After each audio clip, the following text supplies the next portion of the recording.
मुख्यमंत्री भुजलाल शर्मा का आज का प्रस्तावित कार्यक्रम सुबह 11 बजे रोडवेज की नवीन बसों के फ्लैग ऑफ कार्यक्रम में शिरकत करेंगे मुख्यमंत्री भुजलाल शर्मा। और ये कार्यक्रम अमर जवान ज्योति जनपथ पर होगा।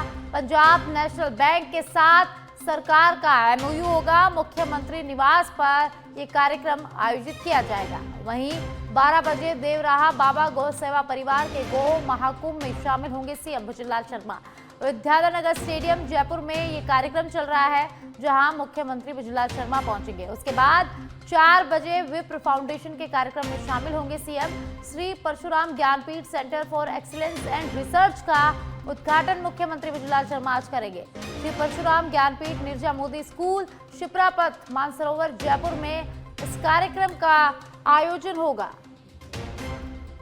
तो मुख्यमंत्री भुजलाल शर्मा का आज के प्रस्तावित कार्यक्रम, मुख्यमंत्री भुजलाल शर्मा का आज का शेड्यूल काफी बिजी रहने वाला है। सुबह 11 बजे रोडवेज की नवीन बसों के फ्लैग ऑफ कार्यक्रम में मुख्यमंत्री भुजलाल शर्मा शामिल होंगे। अमर जवान ज्योति पर यह कार्यक्रम आयोजित होगा और उसके बाद पंजाब नेशनल बैंक के साथ सरकार का एमओयू होगा और मुख्यमंत्री निवास पर कार्यक्रम जो है एमओयू का वो आयोजित होगा। उसके बाद 12 बजे देवराहा बाबा गौ सेवा परिवार के तरफ से आयोजित गो महाकुंभ में मुख्यमंत्री भुजलाल शर्मा शिरकत करेंगे। और आपको बता दें कि ये विद्याधर नगर स्टेडियम में कार्यक्रम हो रहा है। उसके बाद 4 बजे विप्र फाउंडेशन की तरफ से आयोजित कार्यक्रम में मुख्यमंत्री भुजलाल शर्मा पहुंचेंगे।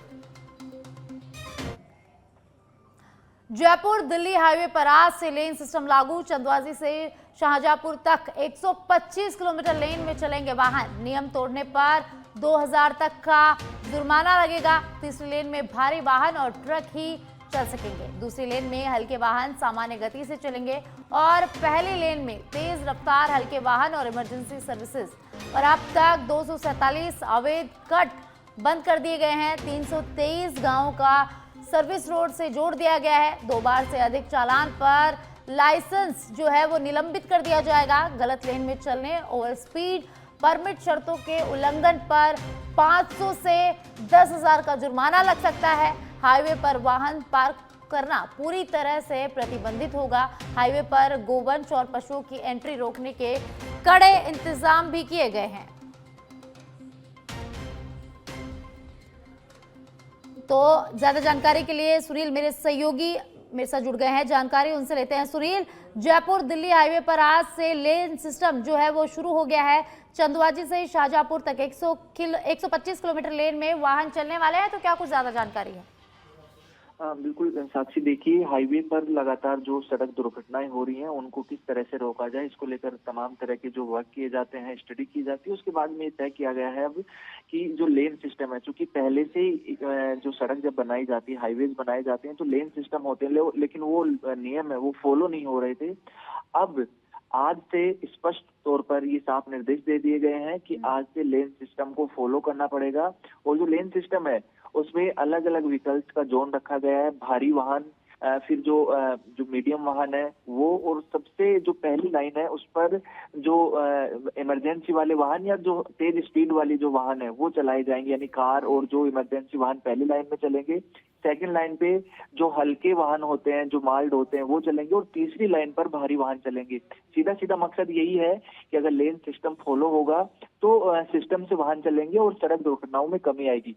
साथ ही साथ जो अवैध गोवंश को और पशुओं की एंट्री की रोकने के लिए कैसे इंतजाम यहाँ किए गए हैं? बिल्कुल साक्षी, देखिए कि इसमें कई जगह अवैध कट होते थे।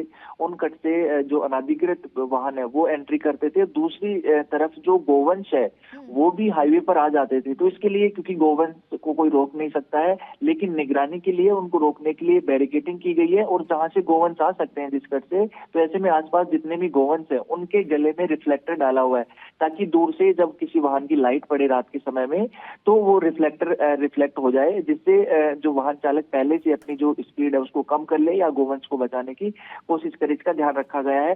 इसके अलावा चूंकि कई दिन से ये अभियान चलाया जा रहा था, पहले समझाइश की जा रही थी वाहन चालकों से कि नियमों को ना तोड़ा जाए, और जो हाईवेज है उन पर जो पार्किंग को पूरी तरह से प्रतिबंधित कर दिया गया था, उसके लिए भी समझाइश की गई थी। लेकिन आज के बाद में, आज क्योंकि आखिरी दिन था, आज से ये जुर्माने का सिस्टम भी शुरू हो गया। अब लेन सिस्टम में किसी भी तरह की कोताही बरती या फिर नियमों की अवहेलना की तो जुर्माना लगाया जाएगा। जुर्माना भी तय है, जो शुरुआत में 500 रुपए से लेकर 10,000 रुपए जी, तक का बहुत बहुत जुर्माना है वो शुक्रिया तय किया गया है। जानकारी के लिए।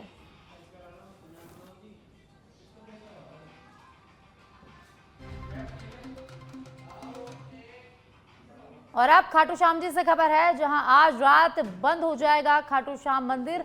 रात 10 बजे मंदिर के जो पट है वो बंद हो जाएंगे। आपको बता दें कि 2 दिन के लिए खाटू श्याम मंदिर के पट जो है वो बंद रहने वाले हैं। 7 और 8 सितंबर को ये पट बंद रहेंगे। 7 सितंबर को चंद्र ग्रहण और 8 सितंबर को तिलक श्रृंगार के लिए जो मंदिर के पट है वो बंद रखे गए हैं। 8 सितंबर को शाम 5 बजे फिर से मंदिर के पट खुलेंगे और उसके बाद ही श्रद्धालु मंदिर में बाबा श्याम के दर्शन कर पाएंगे। तो खाटू श्याम जी से इस वक्त की बड़ी जानकारी।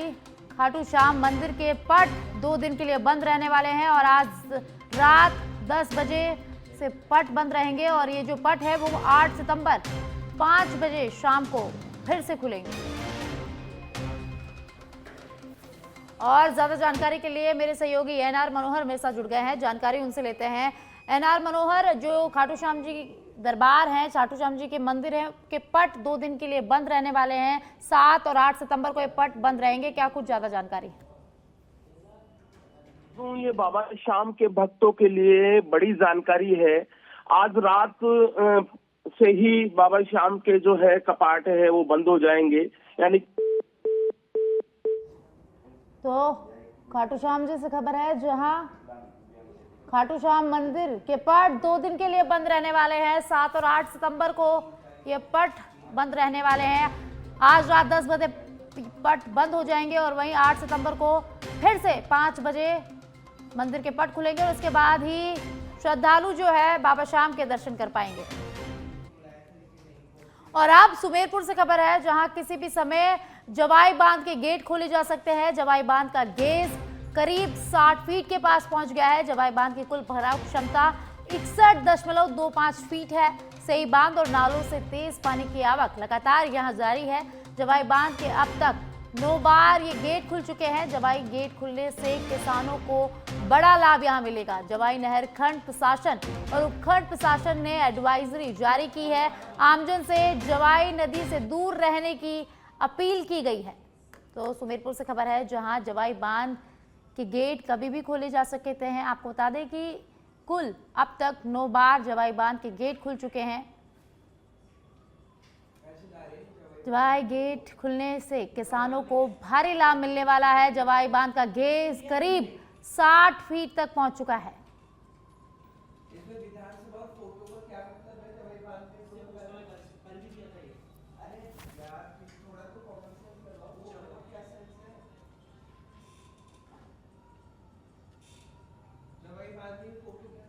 तो जवाई बांध की अपडेट हम आपको बता रहे हैं। जवाई बांध के गेट अब कभी भी खोले जा सकते हैं। आपको बता दें कि अब तक कुल 9 बार जवाई बांध के गेट खोले गए हैं और अब फिर से एक बार कभी भी किसी भी समय जवाई बांध के गेट खोले जा सकते हैं।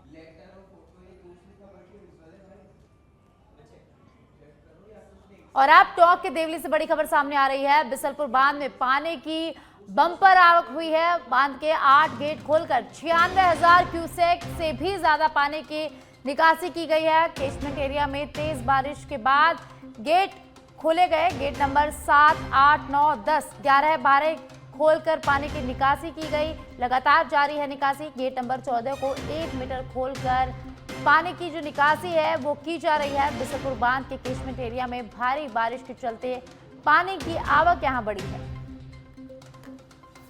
तो बिसलपुर बांध को लेकर ये अपडेट हम आपको बता रहे हैं, जहां लगातार पानी की आवक जारी है। गेट नंबर 14 को 1 मीटर खोलकर लगातार बांध से पानी की निकासी की जा रही है। बिसलपुर बांध के कैचमेंट एरिया में भारी बारिश के चलते पानी की आवक बढ़ी है। तो टोंक के देवली से इस वक्त की बड़ी जानकारी।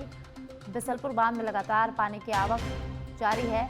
बिसलपुर बांध में बम्पर पानी की आवक हुई है।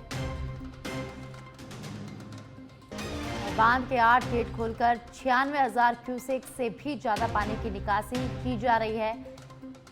कैचमेंट एरिया में तेज बारिश के बाद ये जो गेट है 8 ये खोले गए हैं और गेट नंबर 7, 8, 9, 10, 11, 12, 13 खोलकर पानी की निकासी की जा रही है। वहीं गेट नंबर 14 को 1 मीटर तक खोलकर पानी की निकासी की जा रही है।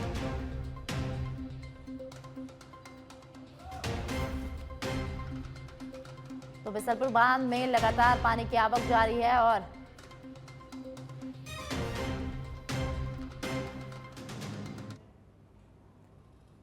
अब खबर जयपुर से है, जहां जनता क्लिनिक में कार्यरत अनुबंध अधिकारी डॉक्टरों और मेडिकल स्टाफ ने ठेकेदार फर्मों पर गंभीर आरोप लगाए हैं।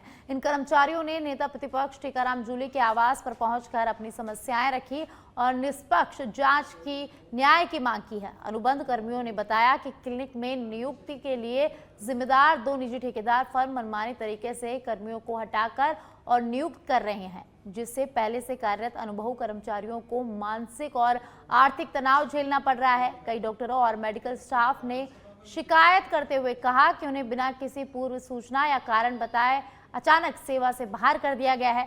वहीं कर्मचारियों ने मांग की है कि उनकी सेवाएं यथावत रखी जाए।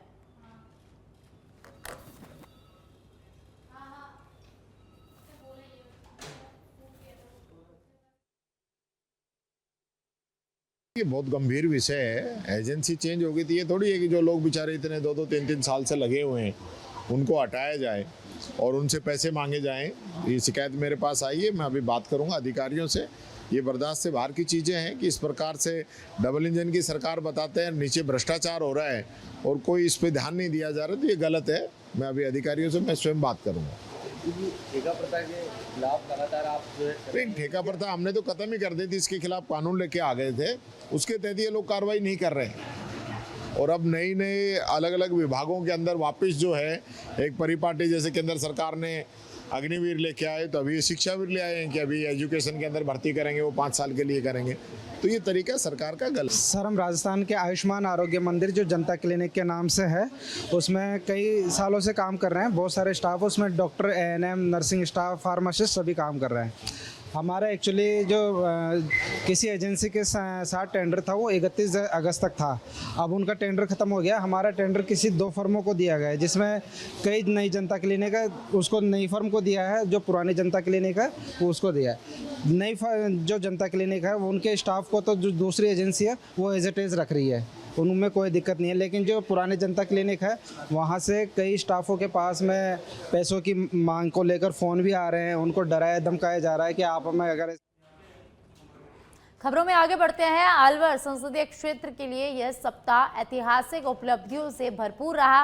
प्रधानमंत्री नरेंद्र मोदी की 50 वर्षों आगे की दृष्टि से और अलवर सांसद और केंद्रीय मंत्री भूपेंद्र यादव की सक्रिय पहल के चलते क्षेत्र की रेलवे सेवाओं में बड़े सुधारों की आधारशिला रखी गई है।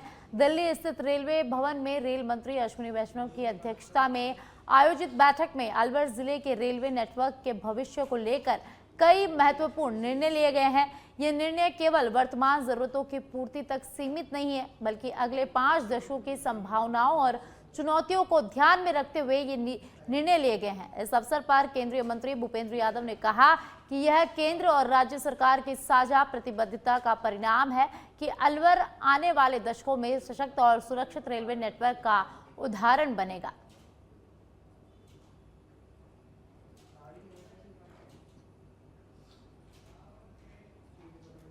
भरतपुर जिले के बयाना क्षेत्र में गंभीरी नदी पर बनी पुलिया पर एक बड़ा हादसा हो गया है। करौली जिले के पांचना बांध से छोड़े गए पानी के चलते नदी में तेज बहाव आ गया, जिससे पुलिया पार करने के दौरान एक ट्रक पानी में बहकर पलट गया।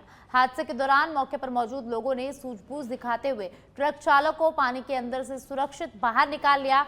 हादसे की सूचना मिलते ही खेरिया मोड़ चौकी प्रभारी घनश्याम पोसवाल में जाब्ते के साथ मौके पर पहुंचे और हालात पर काबू पाने की कोशिश शुरू की। गौरतलब है कि भारी बारिश और बांध से पानी छोड़े जाने के कारण क्षेत्र की नदियां उफान पर है, जिससे जनजीवन पूरी तरह से प्रभावित हो रहा है। प्रशासन ने निचले इलाकों में रहने वाले लोगों को सतर्क रहने और जरूरत पड़ने पर ऊंचे स्थानों पर जाने की यहाँ सलाह दी है। सभी को सावधान रहना है, सतर्क रहना है और सुरक्षित रहना है। और मैंने प्रशासन में सभी जिला लेवल के अधिकारियों से और उपखंड अधिकारियों से बात कर ली है। सभी पूरा प्रशासन अलर्ट मोड पर है और हम सब मिलकर यही कोशिश करेंगे कि हमारे इस क्षेत्र में कोई भी हानि ना हो, न पशु हानि हो, न जनहानि हो। लेकिन इस सब के लिए आप सबका सहयोग बहुत आवश्यक है। मैं सभी युवा साथियों से ये निवेदन करना चाहती हूँ कि स्टंट के चक्कर में, रील बनाने के चक्कर में ऐसा कोई काम ना करें जिससे कि उनकी जान को खतरा है। जिस तरह से आप देख रहे हैं, अभी थाना अधिकारी स्वयं यहाँ इस पुल पे कई बार जो गंभीर नदी से पानी चल रहा है, इसको देखने के लिए कई बार लोग पुल पे रुक जाते हैं। तो इनकी भी समझाइश करके कि भाई रुके नहीं यहाँ पे, इस तरह से सेल्फ वीडियो बनाने के चक्कर में या कहीं इसके नदी के पास में नहीं जाएं। तो समझाइश के मकसद से थाना अधिकारी स्वयं गश्त में आए हुए हैं। मैं भी गश्त में इसी पर्पज से देखने के लिए आया हूँ। और अब खबर जयपुर से है, जहां जयपुर के सुभाष चौक सर्कल के पास राम कुमार धाबाई की गली में एक पुराना मकान अचानक ढह गया, जिससे इलाके में अफरा तफरी मच गई। हादसे में 2 लोगों की मौत हो गई, जबकि 5 अन्य को मलबे से सुरक्षित बाहर निकाल लिया गया है। सूचना मिलते ही सिविल डिफेंस की रेस्क्यू टीम मौके पर पहुंची और राहत एवं बचाव कार्य शुरू किया। टीम ने तेजी से कार्रवाई करते हुए मलबे से दबे लोगों को सुरक्षित बाहर निकाला। भारतीय जनता पार्टी के वरिष्ठ नेता गोपाल पहाड़िया ने बयाना का दौरा किया और भाजपा कार्यकर्ताओं की एक महत्वपूर्ण बैठक को संबोधित किया। इस दौरान ओबीसी मोर्चा भाजपा भरतपुर जिला अध्यक्ष रमन धाकड़ के नेतृत्व में उनका भव्य स्वागत किया गया। कार्यकर्ताओं को संबोधित करते हुए गोपाल पहाड़िया ने राज्य सरकार की जन कल्याणकारी योजनाओं पर प्रकाश डाला। उन्होंने कहा कि मुख्यमंत्री भजनलाल शर्मा के नेतृत्व में राजस्थान सरकार निरंतर विकास की राह पर अग्रसर है। बैठक में ओबीसी मोर्चा के कार्यकर्ता जिले के हर गांव और मोहल्ले में जाकर आमजन को सरकार की योजनाओं की जानकारी देंगे। बैठक में बड़ी संख्या में भाजपा कार्यकर्ता, स्थानीय नेता और समाज के प्रबुद्धजन मौजूद रहे। में जो आम आदमी के हित में जो भी सरकार द्वारा चलाए जा रहे हैं, उनको भाजपा के लोगों ने अपने आपस में यहाँ चर्चा करके ये तय किया है कि हम उनकी चर्चा जन जन तक करेंगे, उनको पहुँचाएंगे और जो लाभ उनको वहाँ पहुँच सकता है, वो नीतियाँ जो नई बात हो रही है। अभी बजट सत्र में पीछे काफ़ी सारी योजनाएं लागू की थी, अभी सत्र चल रहा है, उसमें कहीं ना कहीं रोज कोई ना कोई लाभकारी योजनाएं स्वीकृत हो रही हैं। और भजनलाल सरकार जी जिस मुस्तैदी के साथ में जन जन तक आखिरी जो भाजपा का मूल एजेंडा है वर्षों से, केंद्र का भी और राज्य सरकारों का भी, उसे लागू करने में जो अथक प्रयास भजनलाल सरकार कर रही है, उसको आगे लोगों तक पहुंचाना, लोगों तक जानकारी देना, ये हमारा। चलिए आगे बढ़ते हैं। बयाना क्षेत्र में पिछले कई दिनों से लगातार हो रही तेज बारिश ने आम जनजीवन को पूरी तरह से प्रभावित कर दिया है। भारी बारिश के चलते क्षेत्र की बांध, नाले और नालियां उफान पर हैं, जिससे कई निचले इलाकों में जलभराव की गंभीर स्थिति बन गई है। खासकर देवसराय गांव की हालत अत्यंत दयनीय है और जहां चारों ओर पानी ही पानी नजर आ रहा है। गांव में जलभराव के कारण किसानों की फसलें पूरी तरह से बर्बाद हो चुकी है। ग्रामीणों को पीने के पानी, भोजन और दैनिक आवश्यकताओं के लिए भारी परेशानी का सामना करना पड़ रहा है। वहीं देवासराय की बदहाल स्थिति को जब सच बेधड़क ने प्रमुखता से प्रसारित किया, तब जाकर प्रशासन की नींद खुली। तहसीलदार लालचंद वर्मा और राजस्व निरीक्षक आशीष सारस्वत मौके पर पहुंचे और ग्रामीणों की समस्याएं उन्होंने गंभीरता से सुनी। देखो, ये जो पानी है, ये कस्बा बयाना की ओर से जो पानी आया है, ये बरसात का पानी, कस्बे का जो पानी है वो इकट्ठा होकर के इधर आया है और इस भराव क्षेत्र में भर गया है। और चूंकि इसके बारे में कुछ ये भी जो है अवगत कराया है कि जो पानी पहले उधर जाता था मुर्गी की तरफ, वो पानी रुका है, जिसकी वजह से भी ये स्थिति हुई है। और गंभीरी नदी से जो प्रभावित क्षेत्र है, आता था इधर से पानी, लेकिन वो भी जो है इसमें कहीं न कहीं जो है बढ़त बनाई है। अब इसका भी उचित समाधान जो है इसका करेंगे। हमारे बुजुर्ग हैं, हमारे पशु हैं, हम खुद लोग हैं, हमारे बच्चे हैं, उनको दूध भी नहीं है, कहीं ना भैंस दूध दे रही हैं, ना कहीं चारा लेके नहीं निकलना पड़ रहा है, सांप बिच्छी सब निकल रहे हैं, इसमें है कि नहीं। तो थोड़ा इसका वो तो करो कि इसका वहाँ से जहाँ से ये पानी आ रहा है उसको रोक। चाकसू उपखंड क्षेत्र सहित कोटखावदा इलाके में हुई भारी बारिश के चलते हालात यहां बिगड़ गए हैं। दहलाला, झापंदा, रामनगर क्षेत्र सहित कई गांवों और ढाणियों में जलभराव की गंभीर स्थिति उत्पन्न हो गई है। इन इलाकों में जनजीवन बुरी तरह से प्रभावित हुआ और शहर से गांवों का संपर्क पूरी तरह से टूट चुका है। पानी में डूबने से किसानों की फसलों को भारी नुकसान की आशंका जताई जा रही है। कोटखावदा अतिवृष्टि प्रभावित क्षेत्र का कलेक्टर क्षेत्रीय विधायक ने निरीक्षण कर स्थिति का जायजा लिया। वहीं सार्वजनिक निर्माण विभाग को टूटी सड़कों की शीघ्र मरम्मत कर मार्ग बहाल करने के निर्देश दिए। और अब खबर सुमेरपुर से है, जहां इस बार मारवाड़ गोडवाड़ क्षेत्र में इंद्रदेव की मेहरबानी से कई बांध लबालब होकर ओवरफ्लो चल रहे हैं। जल संसाधन खंड सुमेरपुर क्षेत्र के कुल 13 बांधों में से 6 वर्तमान में ओवरफ्लो हो चुके हैं। संभाग का सबसे बड़ा बांध जवाई बांध भी अब शीघ्र ही ओवरफ्लो होने की स्थिति में है। इसी बीच केशलाव का गलडेरा बांध ओवरफ्लो हो जाने से गोगरा, हिंगोला और नया खेड़ा गांव के खेतों में पानी भर गया है। इससे किसानों की मूंग की फसल पूरी तरह से खराब हो चुकी है। किसानों का कहना है कि उन्हें भारी आर्थिक नुकसान हुआ है और प्रशासन को शीघ्र गिरफ्तारी करवाकर मुआवजा देना चाहिए। किसानों ने चेतावनी दी है कि यदि प्रशासन शीघ्र राहत नहीं देता तो उन्हें आंदोलन के लिए मजबूर होना पड़ेगा। बिल्कुल क्या कारण मूंगों फसल खराब है? पानी आवे पानी आवे पानी धुआं आवे फसल का खवाड़े खराब हुआ सर। मतलब वो गड़ारो आवे पानी हो गडेरा बांध है ऊपर ओवरफ्लो विवादी है, खेतों में पानी जा रही है। ज्यादातर अब क्या एरिया में कई फसल थी? मूंगोरी थी। तो आप किसान हो, कोई अन्ना सरपंच ने या कोई पटवारी ने बात की थी है? फसल भरी है, पानी थी भरी है। मतलब कई फसल थी हम क्या मूंगोरी थी। तो कतरा गांव में नुकसान हुई भाई? 4-5 गांव में नुकसान है और पानी ज्यादा आले रही है। ये कोसलाव के पास में लील की फार्म है जहाँ पर गिलदेरा बांध है। उस बांध का पानी हिंगोला, गोगरा इन गांवों में आता है। राजपुरा में यहाँ पर मूंगों को बहुत ज़्यादा नुकसान हो चुका है। ये पानी अगर डाइवर्ट किया जाता तो शायद 3-4 गाँवों में नुकसान नहीं होता। 2 महीने से लगातार ये पानी चल रहा है, जिसकी पिछली बार भी नुकसान हुआ था। 80% क्रॉप कटिंग हुई थी, बाकी किसी प्रकार का कोई मुआवजा नहीं आया। इस साल हम चाहते हैं कि किसानों को मुआवजा मिले, इसलिए हम सभी एकत्रित हुए हैं। ये बरसात का पानी? हाँ, ये बरसात का पानी है। बाकी बांध ओवरफ्लो हो गया है, गलदेरा बांध, उसका आ रहा है पानी, जहाँ से लील की फार्म की पूरी फसलें नष्ट है, हिंगोला की पूरी फसलें नष्ट है और गोगरा की पूरी फसलें नष्ट है। इसको लेकर क्या प्रशासन को ग्रामीणों ने, कोई किसानों ने